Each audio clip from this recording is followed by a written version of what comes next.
बेटा तुम क्यों उठकर आ गई? बड़ी देर रात तक तुम काम करती रही। फिर सुबह इतनी जल्दी उठने की क्या ज़रूरत थी? मुझे तो नींद नहीं आ रही थी तो सोचा कुछ काम ही निपटा लूँ। तुम जाकर आराम करो। मैंने अपनी और तुम्हारे पापा की चाय बना ली है। तुम भी चाय पियोगी क्या? नहीं मम्मी जी। लेकिन आपने क्यों बनाई चाय? मैं तो आ ही रही थी। मुझे आज लेट हो गया। कल मैं अलार्म लगाना भूल गई थी, इसलिए नींद ही नहीं खुली। आप नाराज मत होइए, मैं अभी जल्दी जल्दी नाश्ता भी बना देती हूँ। नहीं नहीं, नाश्ते की अभी कोई जल्दी नहीं। हम लोग तो चाय पीकर टहलने जा रहे हैं। सब उठ जाएं तो नाश्ता बना लेना, ठीक है? जाओ, तुम भी जाकर आराम कर लो। मम्मी जी के बदले हुए मिजाज देखकर मुझे तो कुछ समझ ही नहीं आ रहा था कि आखिर बात क्या है। जो मम्मी जी 2 मिनट भी देरी हो जाए तो सारा घर सर पर उठा लेती हैं। आज देर होने पर खुद ही चाय बना ली, और वो भी बिना कुछ सुनाए, और मुझे आराम करने को भी कह गई। मेरे तो कुछ समझ में नहीं आया।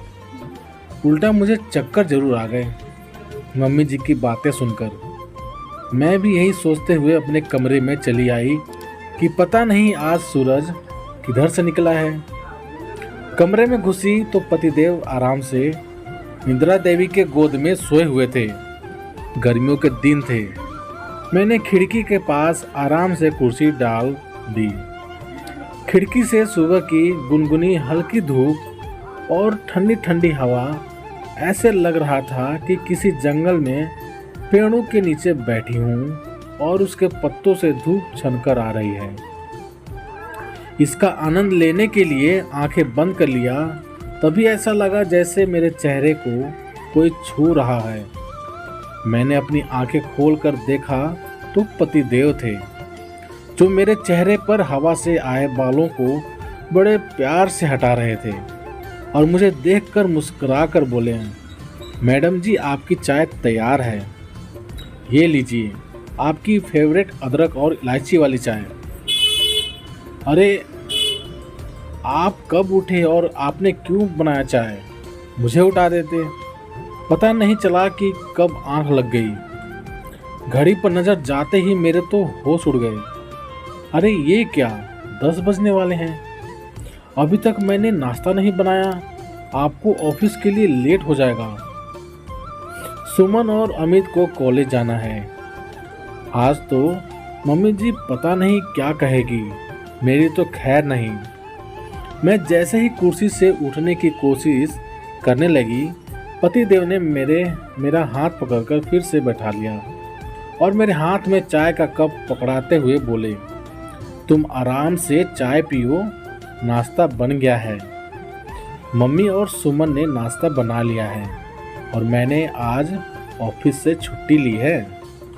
तुम मेरे लिए कितना कुछ करती हो, तो क्या मैं तुम्हारे लिए एक चाय भी नहीं बना सकता? हम दोनों आज मूवी देखने जाएंगे।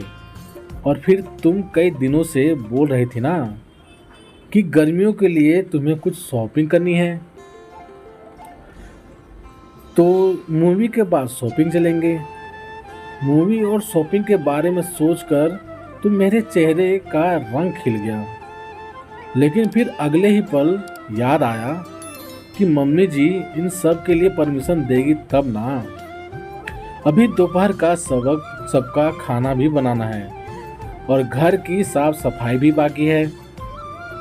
मुझे कुछ सोचते हुए देख पतिदेव बोले कि तुम परेशान मत हो, मैंने मम्मी से बात कर ली है और उन्होंने कहा है कि हम लोग जा सकते हैं, उन्हें कोई परेशानी नहीं है।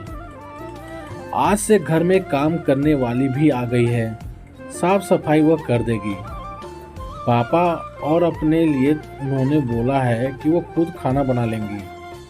सुमन और अमित तो शाम को ही कॉलेज से आते हैं, तो उनकी चिंता नहीं है।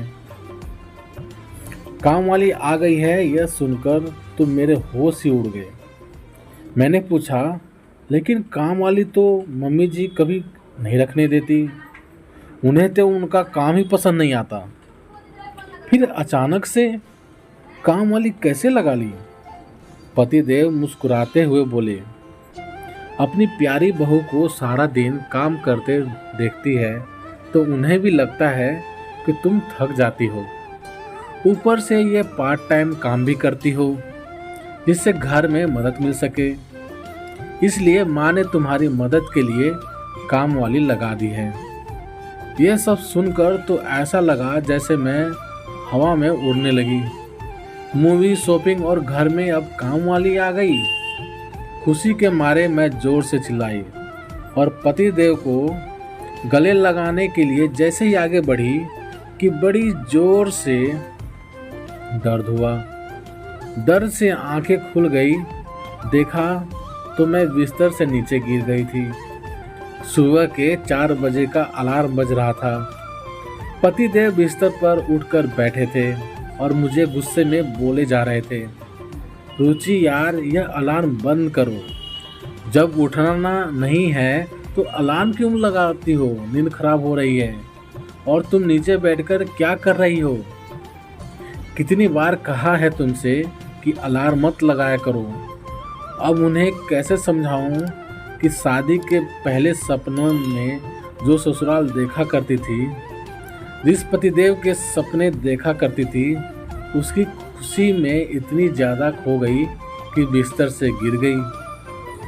अपने ऊपर हंसी भी आई और दर्द से गुस्सा भी कि सपनों और हकीकत में बहुत फर्क होता है। हकीकत को जीना सीखो। और मैडम उठो, नहीं तो अभी हकीकत वाली सासू माँ की आवाज़ आ गई तो फिर रात को सोने तक घर में शांति नहीं मिलेगी। और मैं अपना हाथ पैर सहलाते हुए अपने वास्तविक ससुराल में एक और दिन की लड़ाई लड़ने के लिए तैयार होने के लिए चल दी। तो मेरे प्यारे दोस्तों, आप सभी को ये मेरी छोटी सी कहानी कैसी लगी प्लीज़ कमेंट में हमें ज़रूर बताना। यदि कहानी आप सभी को पसंद आई हो तो लाइक करना, शेयर करना और चैनल पर नए हो तो प्लीज़ चैनल को सब्सक्राइब भी ज़रूर कर देना। तो चलिए दोस्तों, मिलते हैं आप सभी से एक और नई कहानी के साथ। तब तक लिए जय हिंद, वंदे मातरम।